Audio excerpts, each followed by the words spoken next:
High, welcome to GST গুরু। আজ আপনাদের দেখাবো কী করে জিএসটি রেজিস্ট্রেশনের পর ব্যাংক অ্যাকাউন্ট আপলোড করব। লগ ইন করার পর সার্ভিস সেকশনে গিয়ে registration amendment of non core field এখানে যাব। দেন কোনো কিছু না করে সোজা ব্যাংক সেকশনে গিয়ে আমি অ্যাড ব্যাংক করব।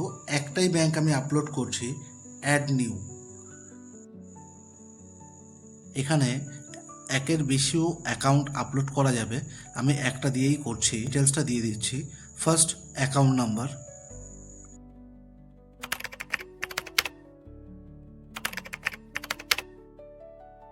অ্যাকাউন্ট টাইপ আমার current account with IFSC code, get address. Automatically আমার ব্যাংকের অ্যাড্রেসটা চলে এলো। ভ্যালিডেট করে দিচ্ছি অ্যাকাউন্ট ডিটেলস। ভ্যালিডেটটা অটোমেটিক হয়ে যাবে। এখানে তিনটে জিনিস আপলোড করা যাবে: ব্যাংক স্টেটমেন্ট, ক্যান্সেল চেক, এক ব্যাংক পাসবুক, ফ্রন্ট পেজ। যেহেতু কারেন্ট অ্যাকাউন্ট, আমি ব্যাংক স্টেটমেন্ট আপলোড করছি। ডেট অফ অ্যামেন্ডমেন্ট, আমি কবে অ্যামেন্ডমেন্ট করছি আজকের ডেট দিয়ে।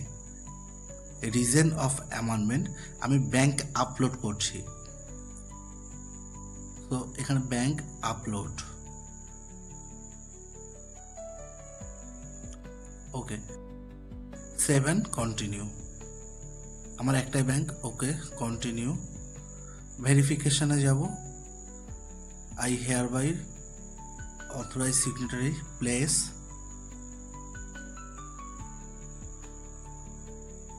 ওকে কৃষ্ণনগর, সাবমিট উইথ ইভিসি। আমি ওটিপিটা পেস্ট করে দিচ্ছি। সাকসেস। চলো, আমার ব্যাংক আপলোডেড সাকসেসফুলি সাবমিটেড হয়ে গেছে। এটা ঘন্টা দুয়েকের মধ্যে এটা অ্যাপ্রুভ হয়ে যাবে। আমি দেন আগামীতে যে কোনো কাজ করতে পারবো জিএসটিতে। Thank you for watching my video.